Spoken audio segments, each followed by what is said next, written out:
Okay, go ahead.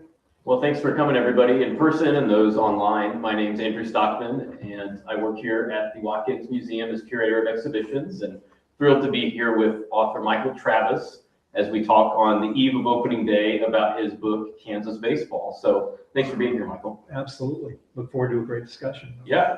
I think I've got a baseball fan up here, so it's perfect. That's right. Great chemistry. Yes. So I figured we could just talk about your book, talk about baseball in general, but to start, like how did you fall in love with the game? Why do you love baseball, and what made you write this book? So I grew up in Massachusetts with a bad Red Sox team, but it was my beloved Red Sox team. So when you read the intro, I talk about things that struck me as I kind of reflected back in time. I fell in love with the game, Andrew. In 1967, I remember listening to radio broadcast of a Red Sox game that happened to be against the Royals. Red Sox won on their pursuit of the impossible dream. And what caught me then was the feverish approach my mom and dad had to the game. And it started sucking me in. I was 6 going on 7 at the time. I grew up in Andover, Mass. I played baseball, whether it was wiffle ball in our yard with our, make-believe Fenway Stadium, and started playing organized ball at age 9. I think what drew me to baseball was obviously family connections, because I could have a conversation with my dad, I could buddy up with my older brother. And it was back then, it was the sport of choice. We had a basketball hoop in the backyard. We had a better Celtics team, but I loved picking up the wiffle ball or picking up my glove and playing a ball game. So that's where it started. And this book is my second. And to me, just real quickly, it was amazing to write this because it was pure passion. It was so easy to write it because it was something that I love. Yeah, that came through what you wrote and how you kind of weave your personal reflections into each chapter, and talking about your childhood, talking about the experiences you've had with baseball, and what made you decide to kind of do it that way, weaving your own reflections into these personal stories of other athletes. I've heard big authors talk about the fact that, they can make decisions because they're the author. I made conscious decision to share some stories about my childhood because I happen to have 3 grandchildren now, and was almost writing, some of the stories, hoping that Jude, who's now 6, Luna, and Jonah, who's a year and a half old, would at some point pick up their papa's book, or I might sit and read with them. But to me, it was a chance to reflect, because I think baseball, for baseball fans, we all connect with baseball and can take ourselves back to flashbacks, to games, to dates. And it connected with me that way, but I truly also thought about an audience of 3 that I was trying to speak to. Yeah, that's sweet. And baseball being so familial, I know that's true in my life, and that came through in the book that you wrote, Michael. So how did you connect with League 42? And could you kind of talk about what League 42 is and how you wove that? Absolutely. I was going to wear a League 42 lid. It's in the car, but I was introduced to Bob Lutz, who wrote sports in Wichita for 35 years for the Wichita Eagle, I believe. And he's retired, but when he retired, I think he really challenged himself. I want to do something. I need a purpose. He initiated the idea and founded what's called League 42. League 42 is located, the ballparks are in McAdams Park in Wichita, which is leaning towards where, the Black community had a community that was alive and boisterous and full of life in the early 1900s. And this park still stands. And Bob saw a need. So this year on April 15th, they opened up their new season with 600 kids who are going to be putting uniforms on. Every kid wears a hat that has number 42 on it.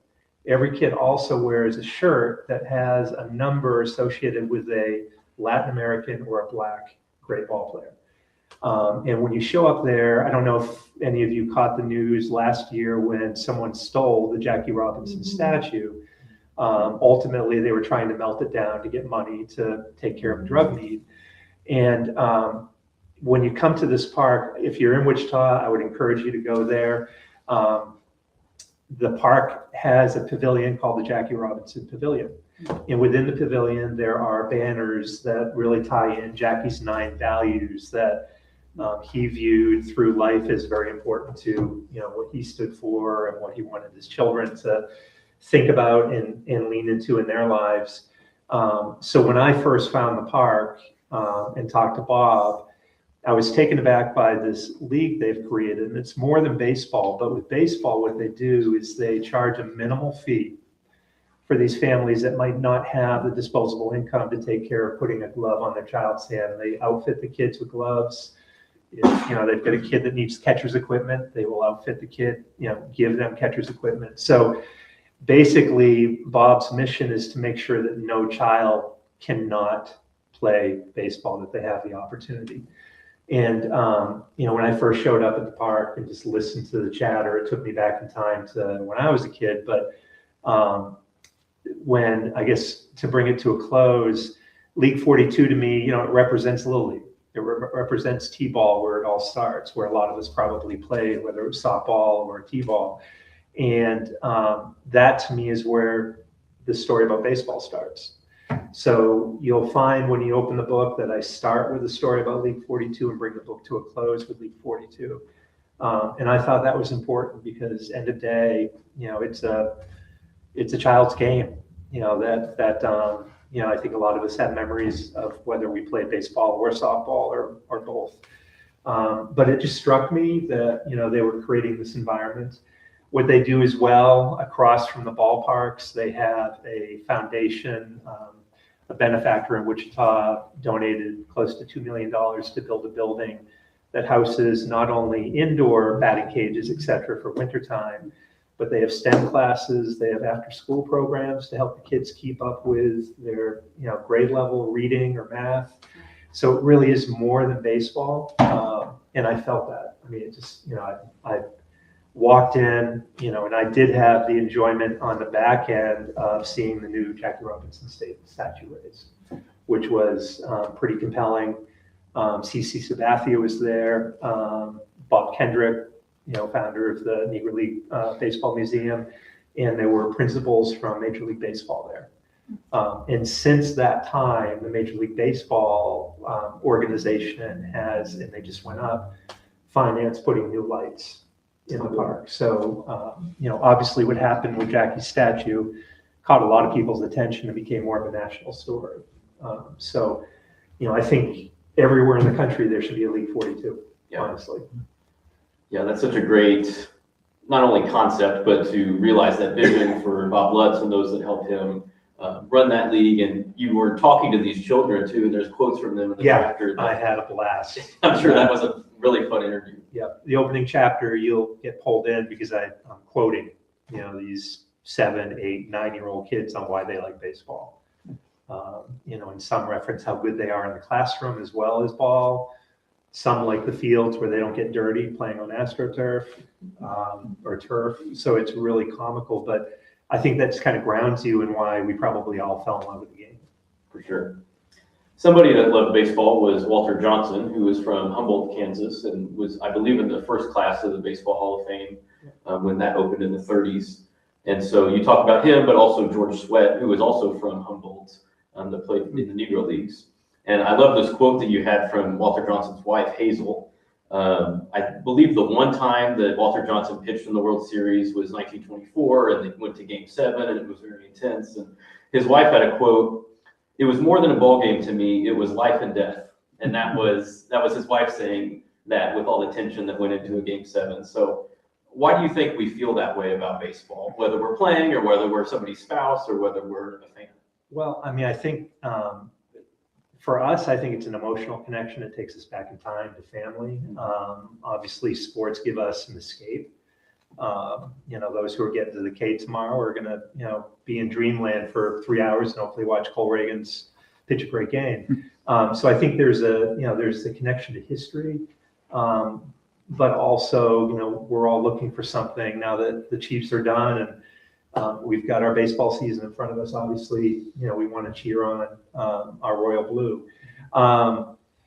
So I think that's important. I think in the case of what was happening with Walter,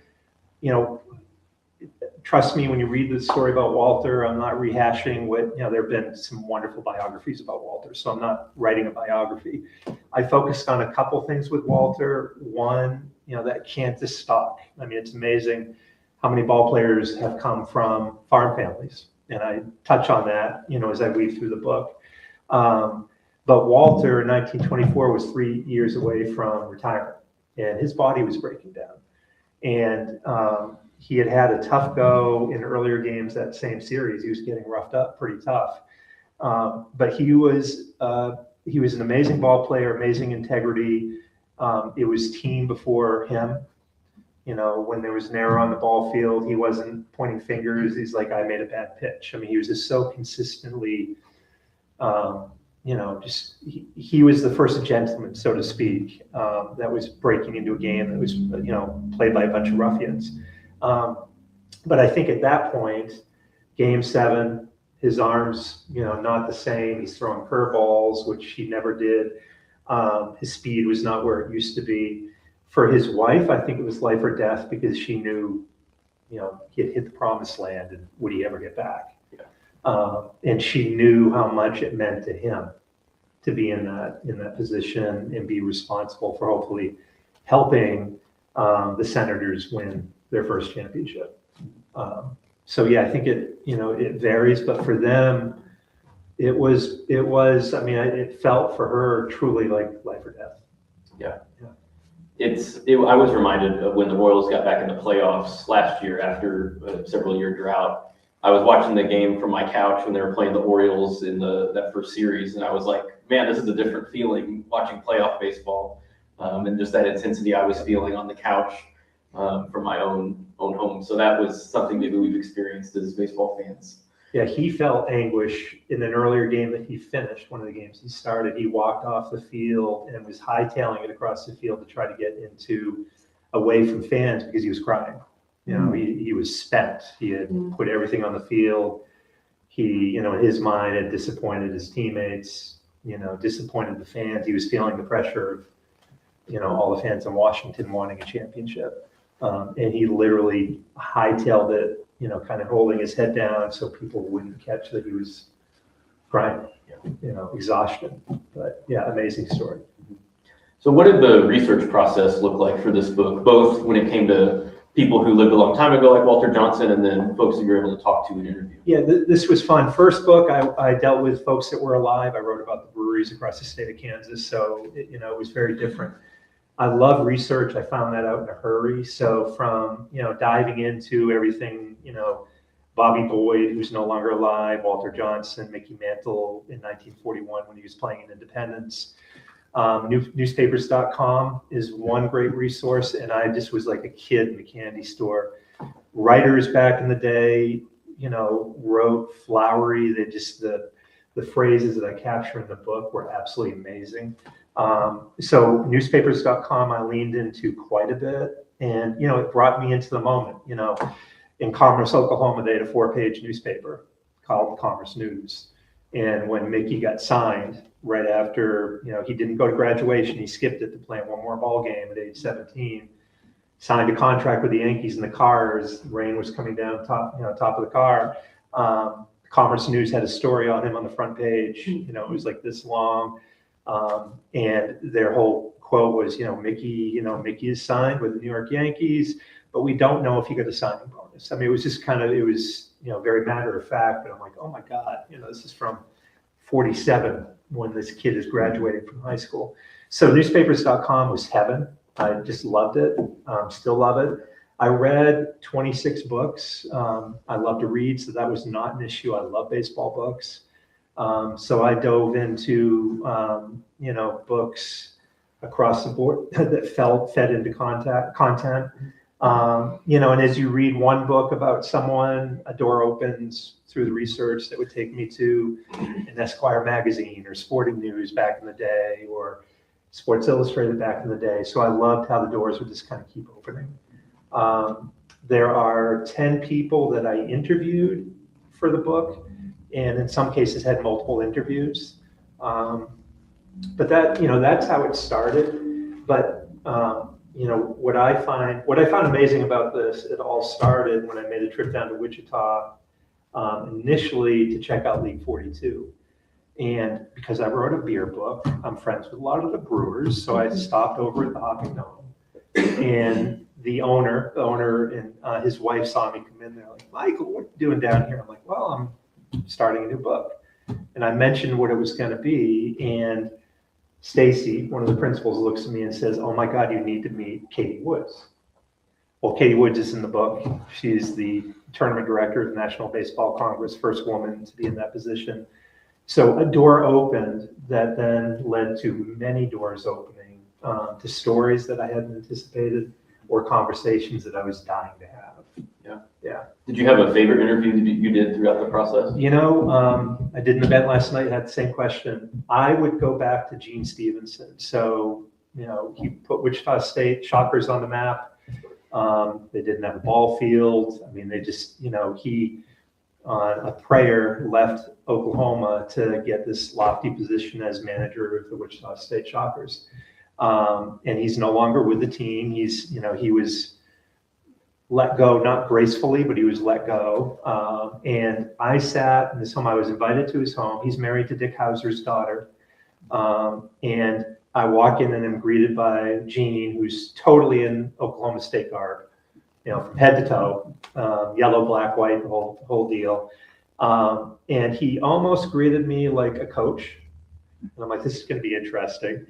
But in his basement of their beautiful home, literally is a museum of his almost 40 years in baseball.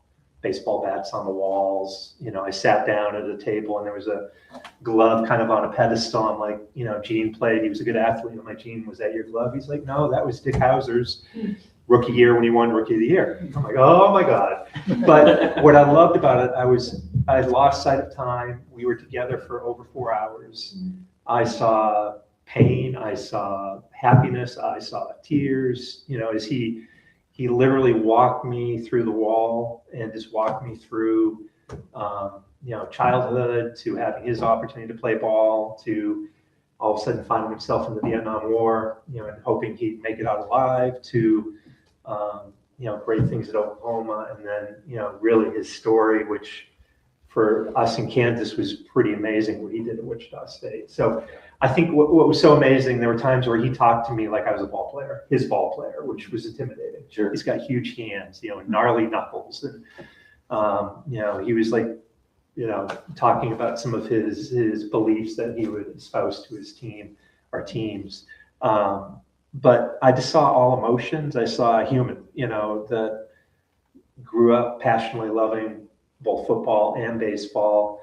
And I guess what was so wonderful about that, I just saw him in full color, which to me was pretty amazing. Yeah, that definitely came through in the chapter that you wrote with him, where, it felt like I was walking through his basement with you as you were conversing with him, and that came through on the pages. And just, I didn't realize he had served in Vietnam and played ball himself, and then the trials that he had was starting up a program basically from scratch. Oh, yeah, literally from scratch. He did amazing things, and I swear, for those who might be Harry Potter fans or remember Harry Potter, when you see the folks in the frames talking, I often reflect on how much I would like to go back and spend a couple hours in his basement alone, because I swear those ball players would talk to me about their coach. As I walked, I could just feel it. I mean, there was so much love, for an old time coach who coached for 40 years very successfully. When he retired, he was the winningest coach in NCAA one history, and still holds records for the highest winning percentage, etc. So he did great things. Sure. Yeah. I'd love for you to share the story of Joyce Barnes with everybody. That was something that I really didn't know anything about. I heard about the Women's Professional League that existed during World War II, but I'd love for you to tell her story. Yeah, unfortunately, Joyce had passed, but I even referenced, I watched an interview of her in the archives at the name's escaping me, a college that basically is trying to capture memories from all the women that played It was what was initially known as the All-American Girls Professional Softball League, but quickly before they started the season became the All-American Girls Professional Baseball League. Joyce Barnes was 17. She had just finished her junior year. She lived on a farm outside of Hutchinson. And I found, this is where I just love going back into time, I found the Hutchinson News issue where there was an AP column picked up about Philip K. Wrigley, funding basically the beginning of putting together a league as the war started up and, a lot of the guys were heading into war. That was going to be glamour and sports. It talked about the fact that these women were going to be wearing skirted uniforms, etc. But what I kind of, put a fictitious spin on it where I think about Joyce coming into the house between playing ball games with her brothers, and she sees the newspaper, and there's the column, and she reads all of a sudden what Philip K. Wrigley's doing. It's post-dated because they were holding tryouts in 8 different cities to select women that they thought could hit bowl standards, looking glamorous and good athletes. So she was late to the game, but pretty ballsy 17-year-old young woman. She wrote a letter to Philip K. Wrigley and said, "I'd like to try out." And lo and behold, Philip K. Wrigley writes back to her and says, "We'd love to have you come to Chicago. Here's a train ticket." Well, it wasn't that easy. Mom goes, "What are you doing? You're not going on a train to Chicago by yourself." So Mom says, "You can go, but I'm coming." So Joyce turns around and writes back to Philip K. Wrigley and says, "I want my mom to come." He writes back and says, "Your mom can come, but she's paying her way." So, so here Joyce comes up, she tries out, she makes the Kenosha Comets. So she's one of the 60 inaugural women that, hit the fields as the first year opened up. Her story doesn't end with any glamour or amazing plays on the field. She never makes it. She was a pitcher. She never makes it into a game. So she's there only 2.5 weeks. She gets paid. At that time, these young women saw this as a great opportunity, one, kind of spreading their wings, but two, they can make more money playing the AAG PBL than they could as a secretary or, a position that, was more down the road of where women typically would go to get a role. So there was more money involved. Her memories, she roomed with one of the better ball players that goes down in history as one of the best hitters in the game. She remembers going out with the girls without their chaperone. They had chaperones. If you watch League of Their Own, you've seen the story. She was in the movie, by the way. But Joyce remembers the women going out for a beer. And I think they probably had more than one beer. And she references kind of how harsh that evening was, but great memories. She decides, after she's let go, that she's not going to head straight back to Hutchinson. She jumps on a train and just starts, going around and seeing family other than Hutchinson, eventually winds her way back. She finishes high school, plays ball as a senior in Hutchinson, and has a great life. And I saw her, live in front of me in this tape. And I wish I could have met her. She had these amazing smile wrinkles. You could I watched her light up talking about those days. A 17-year-old woman having a chance to play in a professional baseball league was pretty amazing. So I was really struck by her. I'm sad I didn't get the chance to meet her and hear her stories because I think they were pretty amazing. Kenosha Comets had green uniforms. So the folks in Kenosha, embraced them, but they were kind of known as the Shamrocks, not the Comets, by a lot of folks in town because their uniforms were green. But she proudly wore it. That was probably my favorite story in the book because that was a piece of American history that often gets overlooked. And I know A League of Their Own had that very popular movie a few decades ago. And that story is somewhat told still, but it was nice to learn about that local connection. It was, it was enlightening for me too, because I didn't know what issue this column was from Wrigley. So I started looking through every Hutchinson news back in January of 1943. And obviously we had something significant going on, World War II. And it just I even comment on it in the book that it struck me, it kind of, it hit me between the eyes as I'm opening up every issue. Front page is, what's the latest in World War II.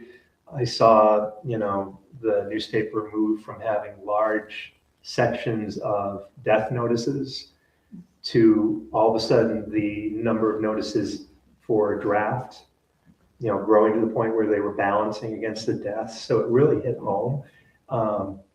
But it was like, finding a diamond in the rough when I all of a sudden opened that issue. I'm like, oh my God, there it is. That's what Joyce read. So I took myself to her kitchen table and watched her read it. Sure. Yeah, it was fun. That whole chapter where you discuss women in baseball, you mentioned Katie Woods earlier and Alex Hugo, who's on your cover of the book. What surprised you, or there are a lot of those connections between those two women you were able to weave through? Yeah, no, it was, Alex Hugo is on the front cover. She's in the middle top. She now is actually in Arizona. She's a roving instructor for, I guess you call them the Sacramento A's. But she's a great story, and I can talk a little bit more about Alex. I've been talking to her over the last couple of weeks as she's been, instructing the young men. She happens to be the captain of the USA Women's National Baseball team, who lost a World Cup gold medal late last summer to Japan. So she's a remarkable young woman, and I think that's what I found. Katie Woods. Beer connection, brewery to Katie. And Katie, before she came back to Wichita where family started, she was winning awards as executive of the year for minor league ball clubs in the Pacific Northwest as a woman. So she was a pioneer. I mean, she was breaking turf. She comes from a family of coaches, so athletic family. And kind of grew up in minor league baseball. She ended up in Wichita because of the AA wind surge. And it wasn't a marriage made in heaven. And as she was starting to look for other roles as a GM with other baseball organizations, the NBC was ramping up for their July tournament, which they have every year, which is an amazing tournament. Baseball fans go to Wichita in July. It's hot. You watch some great baseball, some of the top college players across the country. But she offered to help, run one of the years while she was in Wichita. And she looked at me and said, I knew this is my job. So she, turned around and basically said to the committee, this is my job. And it's her job. So she stepped in as the first woman to run the National Baseball Congress, which had their 90th anniversary last year. And, I think what I found, Andrew, was I thought it was really important. I have two daughters, one who's in the crowd today. So I'm fond of young women, and I really wanted to find that story. And these three women came together. Joyce Barnes, how can you not love this story about the 17-year-old in Hutchinson that, is talking to Philip Wrigley and convincing him that she wants to try out. Katie Woods, she is a pioneer. At the time she was breaking in minor leagues, as a woman executive, and has been recognized for it. And in the chapter, I kind of talk about Joyce flipping the ball to Alex, who I end the chapter with. Alex grew up in Olathe, amazing athlete, Sunflower Ball Player of the Year. KU recruited her. She set freshman records, but wasn't happy at KU. I think probably a lot of reasons. And she had this dream of playing big time softball in the SEC. So after her freshman year, she transferred to the University of Georgia, became an All-American. And I watched a lot of footage of her back in the day. She was a second baseman. You'll see the war stripes that she wears with the black, that she wears even to this day when she's playing ball. But she, All-American, just tore up the SEC. There was at that point, a women's professional softball league, and she was signed by the Akron Racers within the year that the league was defunct. So she's like, okay, what do I do? I'm a college grad. I love playing ball.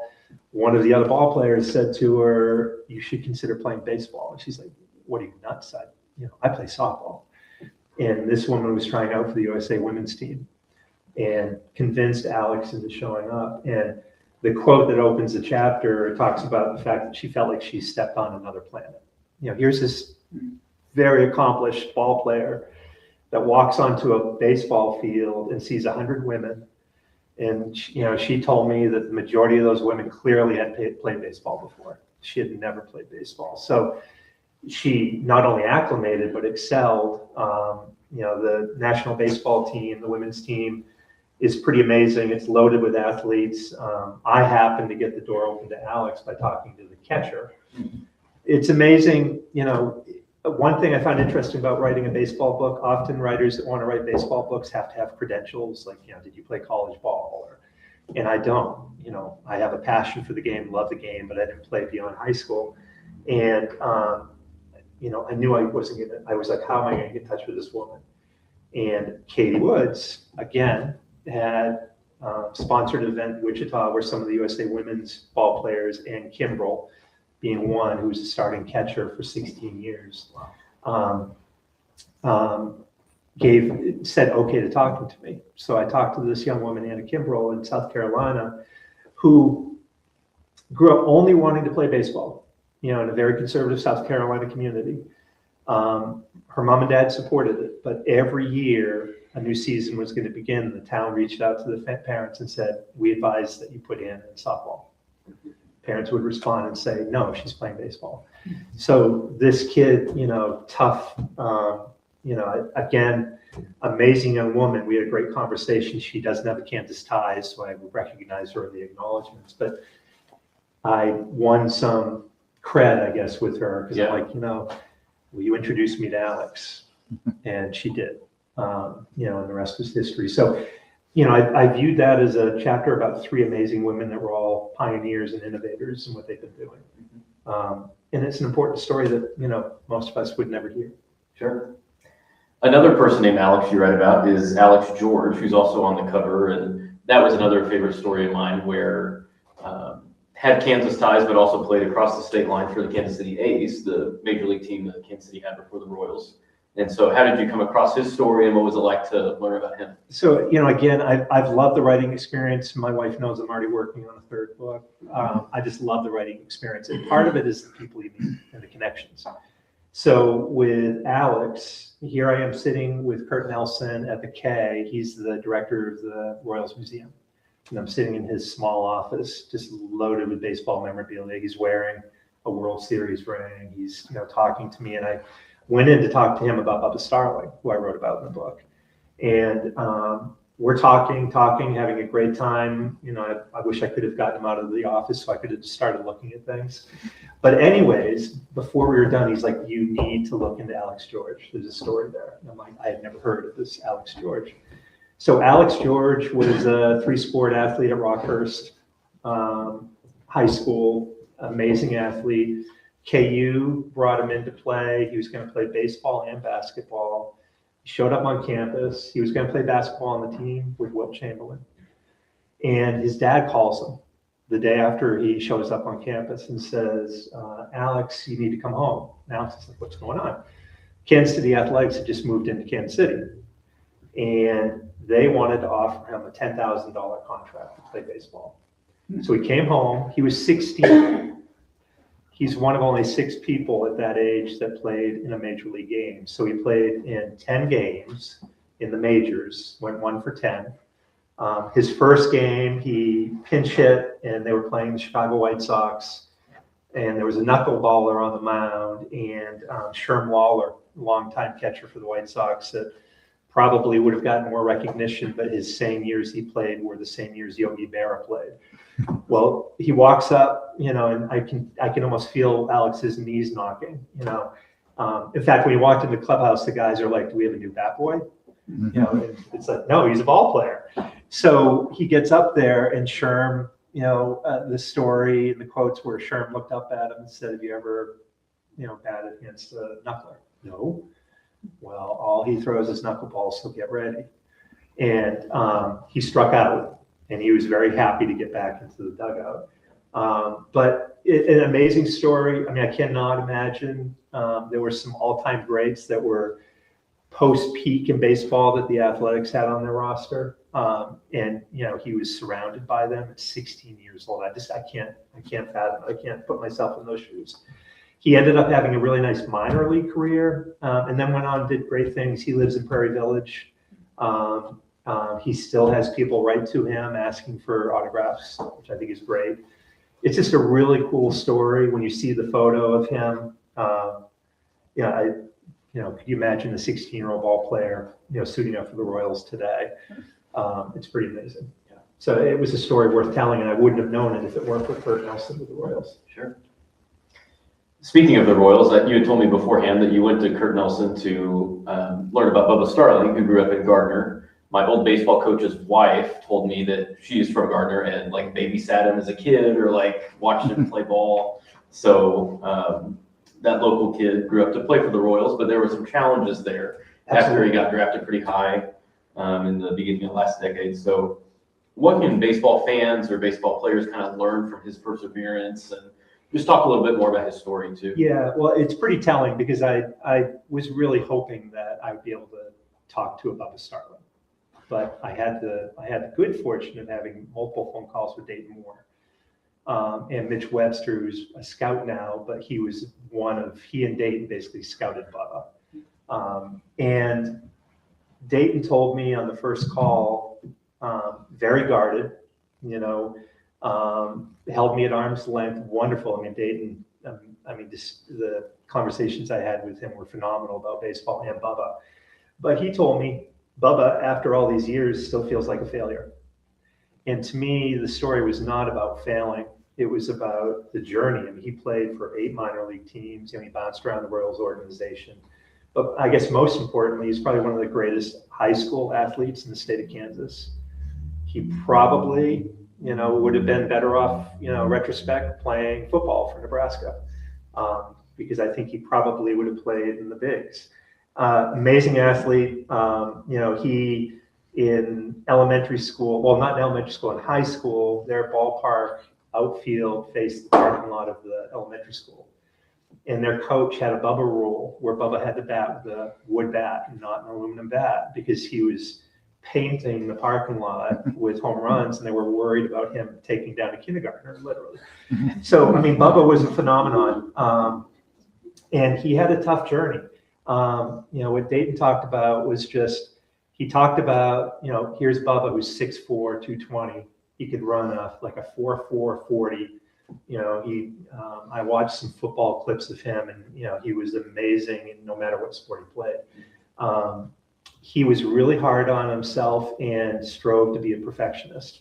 And Dayton talked a lot about mindset. Dayton's got a son who's now playing AA ball. And Dayton was a college ball player, and he and Mitch Webster both talked about Bubba Starling being one of the 3 best athletes they've ever drafted. Adalberto Mondesi, Bobby Witt, and Bubba Starling. They put Bubba right up there. But Bubba was really hard on himself. He, made a lot of adjustments. He had this belief, from all I read, that the expectation was that within a year he'd be playing at the K. So that pressure was really being put on him by himself. He almost quit. He was struggling in AAA ball, and he is very close to his mom. Reached out to her and said, I think I'm done. I think I'm ready to hang it up. And her exchange back was a series of very uplifting texts, like sound bites. Don't quit, Bubba. You've got it. And I talked a little bit about that staccato fire communication the two had. Well, he ended up, making the All-Star team in AAA ball the year that he was brought up to the bigs and had his first chance to play at the K. He played in the All-Star game in the AAA. And what was a great story was his mom and dad didn't travel out for it, but he called them after the game and said, "I'm coming home." And they're like, "What do you mean?" He's like, "I'm coming home. I'm playing in Kansas City." So, for him, it was a torturous journey. Here's a guy that played 8 years of minor league ball. To me, that's amazing. I'm not in Bubba Starling's shoes, but I really celebrated, I think the journey. I think what his journey represents is, I think all emotions that are tied to baseball, the joy of the game. But I think Dayton Moore even talked about this with me, that he said most ball players, they have so much work they have to do day to day to stay consistent with the game that they often lose the joy. And when he started talking about that, I'm like, oh my God, it just, it can eat people up. Mitch Webster, who I write about, who's one of the scouts for the Royals, he found religion as he started journeying through the big leagues. And he said if it weren't for his spiritual beliefs, he never would have made it. And I think that gave him kind of a grounding and balance that Bubba wasn't finding. Bubba, I think, just felt pressure. Yeah. Because, hometown kid, signed to the biggest contract at that point that a high schooler had ever been signed for. So came in with big expectations. I think it was $6.5 million. Scott Boras, one of the, renowned, and at times we hate hearing he's associated with Royals ball players, went to town and Dayton talks about how his commitment when he moved from the Braves to his loftier position with the Royals was they were going to treat the crop of great ball players locally the same as they would the kids in the hotbeds like California, Texas, Florida, and they were not going to miss signing, a marquee name. They were not going to let anybody else sign. So they were driven to sign him. So yeah, I thought it was an amazing story, but it's kind of sad, end of day. Bubba, I was told by Dayton, so I think it is heartwarming. He now has a child, and he's actually working at a baseball clinic where they're teaching the young guys that are excelling. So Dayton and I were talking about the hope that he finds perspective through working with the young kids, and realizes the value that he brings to the game. Yeah. Sounds like that could come full circle, and maybe some of his mentees could follow in his footsteps. Absolutely. And be big leaguers one day. So yeah, and that really ties back to the values from League 42 and Jackie Robinson, and that value of perseverance to different circumstances, obviously, but all players need perseverance at some point. Absolutely. Yeah, absolutely. You'll enjoy the perspective Dayton Moore brings to that chapter. I walked away. I thought very highly of Dayton, the way he handled the Royals in his role. I thought even more highly about him. So the fun thing about this, I was like a little boy at times, looking at Dick Hauser's glove or looking at bats signed by ball players that I used to look up to or still do. Dayton, I spoke to one morning. He was at the airport in the Dominican Republic. He's one of the principals in the Texas Rangers organization now. He's not GM, but he's serving in kind of that capacity. So here, Dayton's making time for me after he was traveling through the Dominican, looking for the next great ball player to talk more about Bubba Starling. So that kind of speaks to, I think, Dayton's character, but also how much Dayton thought and thinks about Bubba Starling. For sure. Yeah. I want to open up the audience for questions and just thoughts or reflections for Michael. If you have any questions, feel free to raise your hand and ask. Go ahead, Shannon, first. Go ahead. It may not even be pertinent. I was curious what if you talk about the antecedents of 19th century antecedents of Kansas baseball.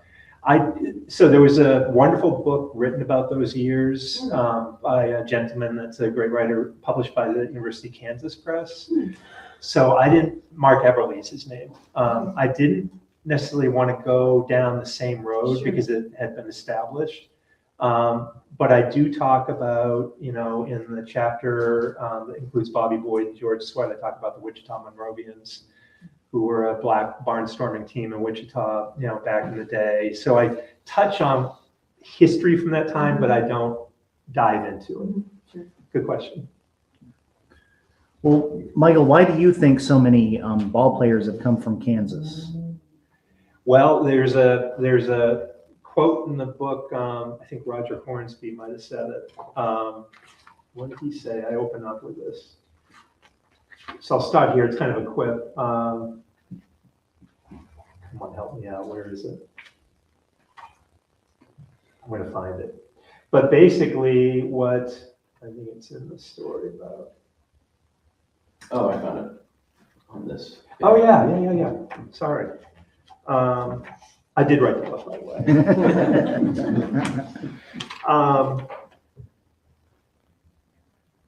So, I think it's not here, but there's a quote, I think, from Roger Hornsby that talks about, farm life makes good ball players. And, I think obviously sports has changed for youngsters today, a completely different dynamic. But I found with all the stories that kind of go back in time that, these young guys were growing up in many cases in a rural community. They were making games up to keep themselves entertained while they weren't doing farm work. And typically it was picking up, initially with Walter Johnson, it was throwing rocks at targets. And he quickly kind of learned, I keep hitting these targets. Something is amiss here. Something's really good. So I think I was amazed. The few events I've done, I've had people come up and say, did you talk about this story? And I think what's wonderful is I captured 12 chapters of stories, but there's so many stories, to your point, Will, that I didn't touch on that would have been great. I think, I would say Roger is sort of right.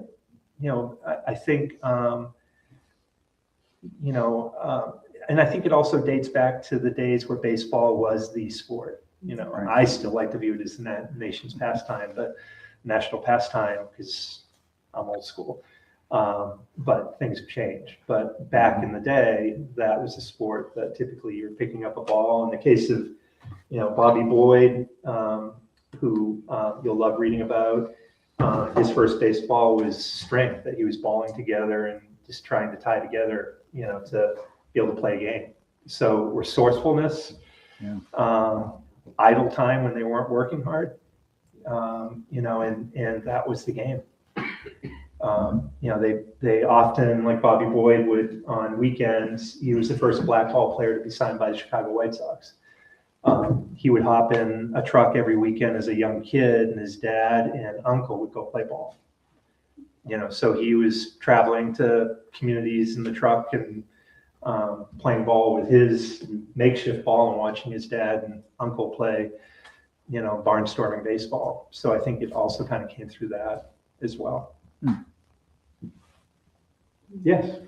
One of your chapters was about Bill James. Yes. And Lawrence. What were your motivations for writing about him, and what does that add to? Oh God, I'm embarrassed to tell you that. So I work for Rainy Day Books in Fairway, Kansas, and Rainy Day is known for doing events with huge authors. So I've had the opportunity to meet Joe Pisnansky. So this is going to go somewhere. Yeah. And David Vondrelli, who wrote the Book of Charlie, which is a wonderful book. Joe Pisnansky, wrote for the Kansas City Star, one of the best baseball writers out there. I shared with both David and Joe what I was doing. And I shared the book project outline that I submitted to my publisher that got accepted. And they both came back through David. So here I'm hearing from these two people that are amazing. And they're like, WTF, where's your chapter about Bill James? And I was embarrassed because as you read the chapter about Bill James, I see myself, geeking out the same way Bill does, and, have regrets that I wasn't smart enough to chase Bill down when he was starting to write his first yearly, books to be a disciple. So I was spurred on by two national bestseller authors, embarrassingly. But then when I dove into it, to me, it was, it took me right back in time.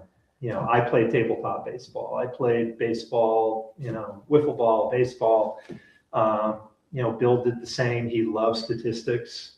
He served in the military, came back to Lawrence, went to KU, got 3 degrees. I kind of joke in the book that he was, using the degrees to give him plenty of time to write about baseball. Very smart guy, and obviously did things that are amazing that have changed perspective in many ways on how we look at and kind of evaluate ball players. I was a Red Sox fan when they were bad. He got signed to be an advisor the year before they won their first championship. And he talked was one of the people talking to the Red Sox administration at that time. You've got to sign this guy, David Ortiz from the Twins. So Bill James, won the Lawrence, he grew up here. He played with a group of guys, a tabletop game at what was called the Ballpark restaurant here in Lawrence, which is no longer standing. I wish it was. And he went to KU, but he had a passion for the game. Incredibly bright kid that drove his teachers crazy because he always had his nose in numbers. But he really introduced to us as fans of the game a different way to look at the game. And to me, it was a fascinating story, because I was kind of a geeky Bill James. I just wasn't smart enough to be Bill James. So I found it really enjoyable to write that story. Good question. Thanks for asking that. I think we had a question in the back, yeah. Yeah, on Mickey Mantle, I had stumbled on the Baxter Springs Museum down there. Yes. And the Legion teams that they had. Yes. The national championships that Mickey Mantle played on. Yeah.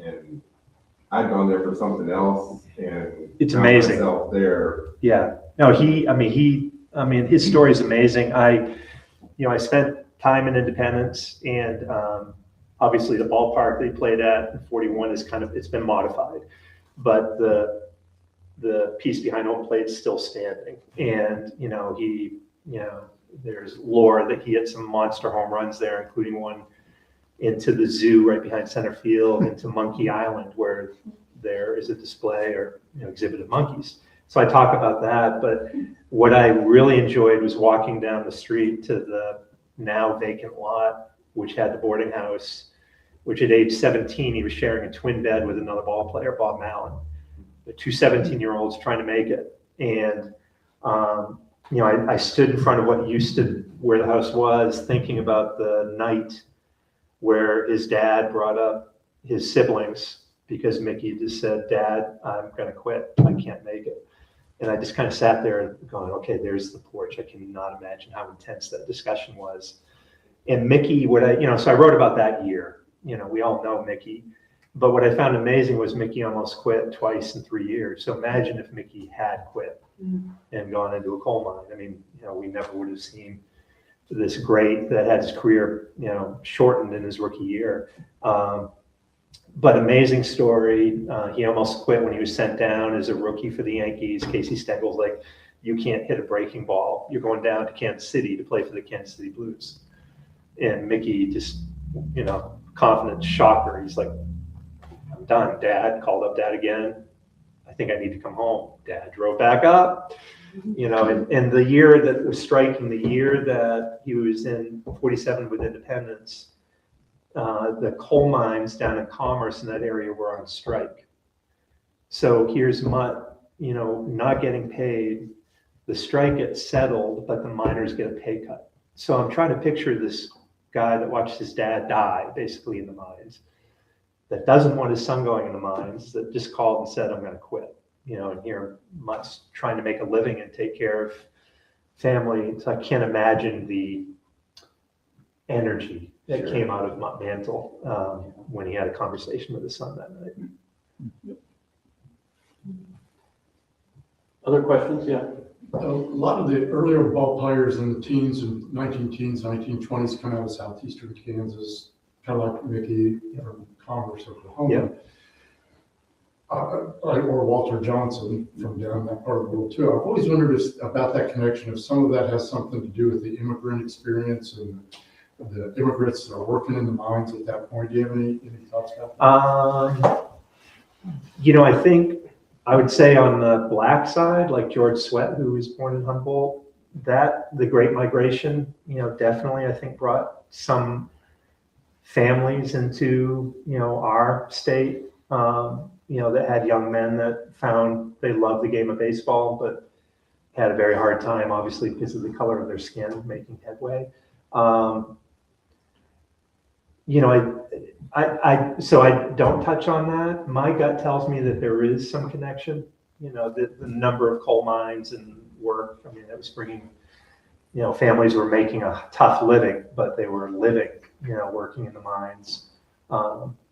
I mean, Mickey, in some of the books I've read about Mickey, you know, his memories are chasing balls on the alkali fields, the fields that basically have the refuse from the mines, you know, in a house that wasn't airtight, that, you know, you'd step on a piece of the floor and coal dust would shake up, you know, tough life. But there's a great example of a dad that did not want his son to follow his footsteps and saw some talent and really pushed him. The other thing is you tell those stories like about Bubba Starling and Dayton Moore and Gene Stevenson. Those are not stories that always end well. And it sort of reminds me of that baseball will break your heart. Yeah. Story. Yeah, no, it's true. I mean, I touched on it. You know, Andrew talked about me kind of bringing personal stories in, and the personal stories all kind of connect with disappointment. You know, greatness. You know, as an 11-year-old doubling to lead off a town championship game, and then horror at the fact that my mom and dad didn't get into the parking lot to see it. You know, I was kind of the second child, the forgotten one. So, you know, that's not horrible. But for me, I was experiencing the highs and lows of the game of baseball. And definitely, you know, I think that's what I found in the book. I mean, the journey's not easy, you know, and the dream could be big. But big dream doesn't, you know, necessarily correlate with making it. You know, so I think I come back to Jackie's 9 and the young. The thing I found amazing about League 42, 600 kids on the games I was watching, Little League, 30% of the rosters were young women. And I just loved it, you know, and I'm sitting there hearing them do the chants that I did. So I'm going back, but then I'd watch the team come out of the dugout and I'd see the second baseman coming towards me and then turn and I'd see a ponytail. I'm like, wow, the game has changed all for the better. So yeah, it's, you know, baseball is a love, but baseball brings all emotions into play. Yes. With that and like baseball being like a world game rather than just kind of like football, which I feel like it's just an like American, how have you seen it change over the times when it's just been so culturally diverse and so and gender fluid too? You know, I think, I mean, the world's becoming flat in the game of baseball. It's interesting. So Alex Hugo, I questioned both she and Anna Cambrell on where the United States is in regards to other nations in women's baseball. And they were quick to say that we are, you know, far behind countries, you know, from, they mentioned Australia, Japan, obviously. So like the baseball game for women is much bigger in other countries than it is in the US. But I think part of what I loved about writing the story about the women is it's changing. You know, it's, you know, there is talk now, and Alex has shared with me, there is talk about founding a professional baseball league for women. You know, and I don't think that's far off the radar. I think that's something that's imminent in the next couple of years. You know, look at the success of WNBA, et cetera. So I think, you know, I think going global, you know, I think the shame is a lot of us don't know about this, you know, wonderful women's national baseball team. They don't get the exposure. So I think, you know, Caitlin Clark and folks like that in different sports are doing some wonderful things, I believe. I think we all believe to put women's sports on the map in a much bigger way. So I see change. I'm excited about the women's side. You know, I see change. I mean, I would love to, you know, buy a hot dog and watch a women's professional game. I think it's going to happen. Hope that answered that question. Okay. All right, go ahead. Did you have a favorite story that did not make your book? You know, I got asked that last night at a bookstore and I fumbled and bumbled over it. Well, now you had 24 hours to think about it. Yeah, and you're going to see me fumble and bumble. Let me think about this. I can tell you it was really interesting because, you know, I've written 2 books now, same publisher, so I know, you know how to work with them. But when I submitted the book proposal, obviously they want a chapter outline. And my chapter outline, I should have brought it, looks very different than the way the book ended up because I had doors open to stories I did not count, or, you know, I didn't know. Alex George wasn't on the radar. Bobby Boyd, who did amazing things as a black ball player, wasn't on the radar. So I think what fell off the table, I was going to, and it was hard to find the research. This isn't why it fell off the table, but I have one chapter about blacks in baseball, from George Sweatt, who, played in the Negro Leagues with the Kansas City Monarchs, to the Wichita Monrovians, who were a barnstorming team, to Bobby Boyd. I was planning on giving more to that side of the story. The Kansas City Monarchs obviously aren't Kansas-based, so I wasn't going to write about the Monarchs. But I had more in my mind that I thought I was going to be able to structure around blacks in baseball in Kansas. So that was one piece that changed. Bill James wasn't on my radar, to your question, until I got scolded by a couple best-selling authors, national best-selling authors. So I wish I could answer you. I'll give Andrew an answer, because I'll go back and look at the table of contents, because I've been asked that twice now. And I know things fell off because this is a good chapter. I know we're running late probably. League 42 grew in importance. And you'll find, for those who buy the book or have bought it, League 42 weaves through the entire book. And it's because of Jackie's principles.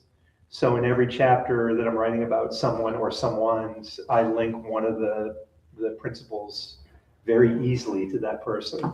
In Gene Stevenson's case, he was so compelling that all 9 guiding values are touched on in Gene's chapter. I saw them over 4.5 hours of time with him. But Bill James was not on the radar.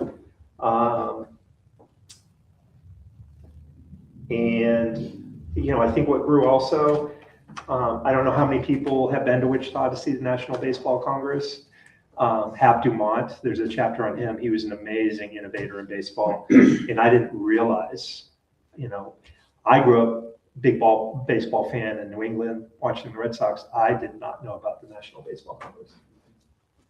I was horrified when I started getting introduced to it here. I'm like, wait a minute, where was I? Because if you go back in time, the number of amazing Hall of Famers that have played summer ball on their way to the pros and now are sitting in Cooperstown, played in that tournament. But that's what I like. I think, I've been coached. Don't box yourself in and say, this is what I'm going to write. And I have fun with that, because the doors just keep opening. So hope that answered your question. I didn't answer it succinctly. I'll give you an answer. Well, I feel ready for opening day now. Thank you for sharing this with us, Michael. Yeah. And you'll be selling copies of your book. Yeah, if anybody wants a copy, I'll sign and we'll take care of it. Thank you, everybody. It means a lot to me.